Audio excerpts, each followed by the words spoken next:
Welcome to Awakening Streams, the podcast of One River Zen Meditation Center in Ottawa, Illinois. Hosted by Sensei Michael Brunner. Learn more, donate, and practice with us at oneriverzen.org. Here we are on the last morning of retreat, and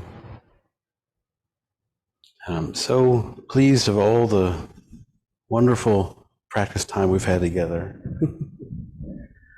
It's hard to imagine it coming to an end, but it will end soon. Yeah. But hopefully you caught a glimpse of a way of being and a way of living that's more intimate with the experiences that you have. Right? One of the biggest enemies on the spiritual path is knowing. Once we know, things become very, very hard. Yeah?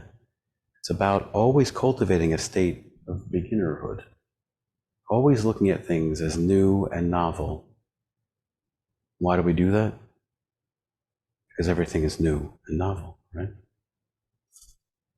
Once you think you have the answers, and all of our existence kind of collapses into those answers.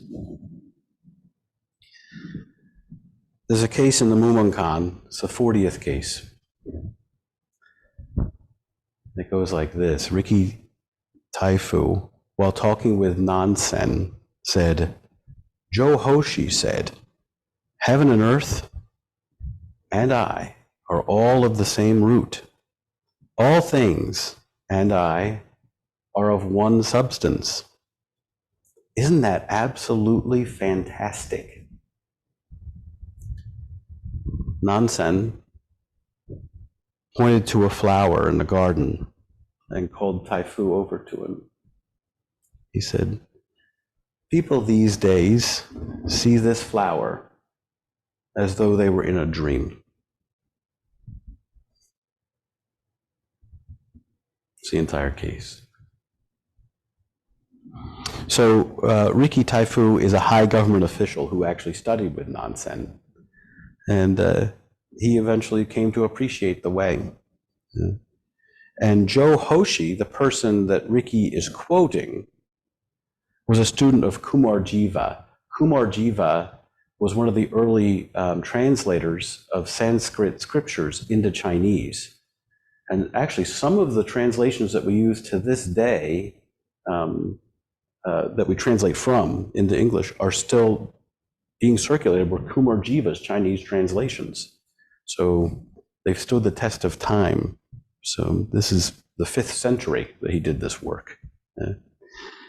And so we have the student of Nansen's reflecting on a study he had been doing of a student of Kumar Jiva, if that makes sense. Yeah. And he's quoting from a text that he wrote. Heaven and earth and I are of the same root. All things and I are of one substance. Isn't that absolutely fantastic? So Riki's quoting Joe Hoshi to demonstrate his understanding. But understanding can be very rigid, right? It can be indirect. It can be conceptual.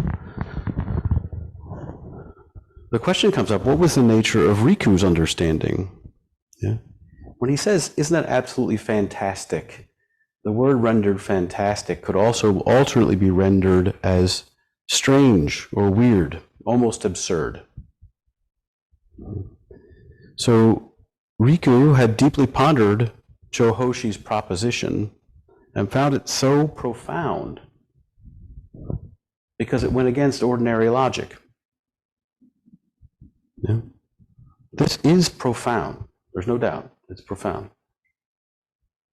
But is it awake? Yeah. There's a lot of different ideologies circulating in the world, a lot of different teachings, a lot of different teachers doing a lot of different gesturing and pointing. No ideology worth its salt stands the test of time unless it can predict what's coming up, or unless it can explain what's coming up with at least a mild degree of precision. Yeah? So in other words, if things as predicted by this ideological model line up or are incongruent some of the time with the observed state of affairs, then they persist. So then we should all just find a very good rigid ideology, right? And that way we'll have a good idea of what's coming up next. No. No. Why? Why? Why not? So in response to this, Nansen points to a flower in the garden. And he's motioning as if to say, see this flower.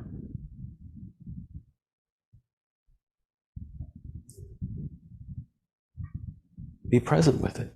Recognize its suchness.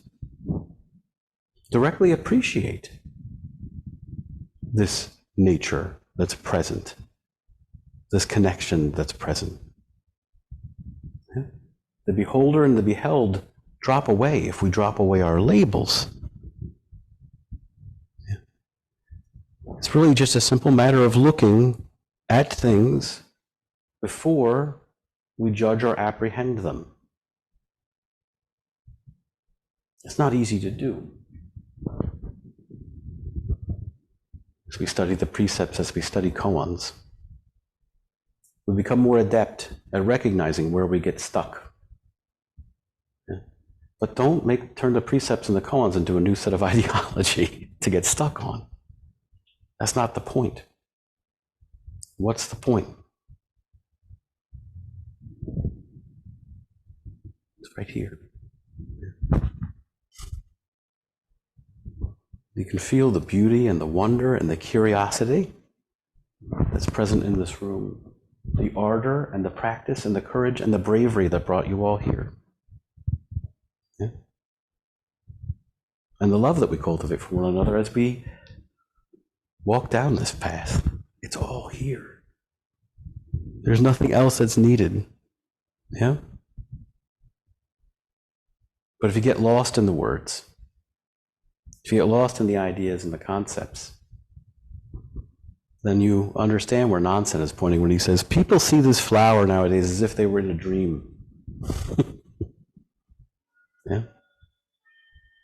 In other words, I'm no longer present and intimate and playful with what's here. Instead, I'm playful with my judgments, or my mind games, or my tautology, or my logic. And I've failed to see, or express, or actually truly sense the intimacy that's right at hand.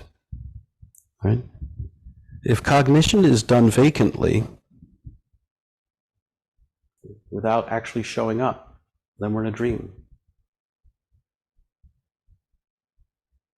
This world is now full of all kinds of competing belief systems. And if you take the position of any of these belief systems and look at them through the lens that they produce, the optics that come out of it, then yeah, we can force our lived experience to fall in congruence with those. That's why these competing ideological systems, no one ever reigns supreme, right? Because if you step into it from that perspective, then yeah, things will fall in line with where they're predicted to be, approximately. And when they don't, that's why you have scholarship. You can explain it away. But that's no way to live. If you want to live, you actually have to show up and live. You actually have to experience your life directly, really appreciate it. Yeah.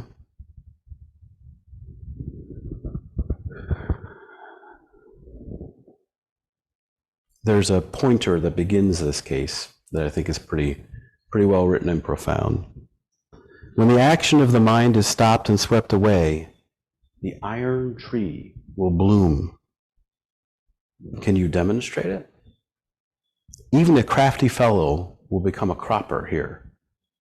Even if he excels in every way, he'll have his nostrils pierced. Where are the complications? The iron tree will bloom. So when we practice in a state of samadhi, the activity of our consciousness is stopped, and the source of our thoughts is tapped directly, right? So there's no need of an interpreter. No need of an interpreter. We can see the beauty for what it is. We can experience life directly. We can feel the pain without needing someone to tell us that we've been shot. Yeah, and when the activity of our consciousness resumes from within that samadhi, then it's like an iron tree that comes out in full bloom. Then you can actually experience your cognition as cognition and put it in its rightful place. Yeah? In that place, even a single blade of grass is wonderful, is superlative, is beyond expression. Yeah? But it truly is. It's not an act of some long ago written sage that we're trying to force on the situation. But even a crafty fellow will come out a cropper here. So if you act from a position of understanding, and your understanding is purely conceptual and not based on personal experience, you'll eventually get caught out. How do you get caught out? When the gap opens. When the gap opens between your lived experience and the ideology that you've so thoroughly cherished happens, there'll be suffering. Yeah. That's how you'll know it. And when that happens, just walk directly into that gap. Rebuild, reknit, and just experience directly. The capping verse for this koan was also exceptional. Hearing, seeing, touching, and knowing are not one in one. Mountains and rivers shouldn't be viewed in the mirror. The frosty sky, the setting moon at midnight.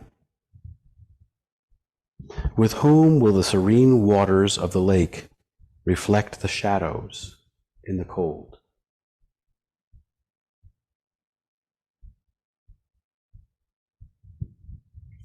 You can lose that one clinging to ideology. And when you do, you've gained all of your life's experience. And when that happens, all of the beauty is available to you, but also all of the wisdom. I've said it many times before. Wisdom in English is translated from the Sanskrit word prajna. Prajna is a compound word. Pra means before, and jna is to know. So before knowing, there's wisdom. If you show up on the spot, you'll know just what to do to manifest this compassion in any given situation, if you can see precisely what's at hand. That's what I want for all of you. So we come out of this retreat, like I said, all your backpacks are on the porch, right? Full of all of your cares, all of your concerns, all of that story and narrative that we've assembled. Don't go strap it on mindlessly, yeah? Just go ahead, go out on the porch and rummage through it and just throw all the things that don't serve you out on the porch. You can leave them here, I'll sweep them up later. But you walk away with your hands open, ready to serve, ready to be available, ready to truly appreciate your lives. Thank you for joining us. If this podcast was meaningful to you and supported your practice, please give us a hand by joining us at oneriverzen.org.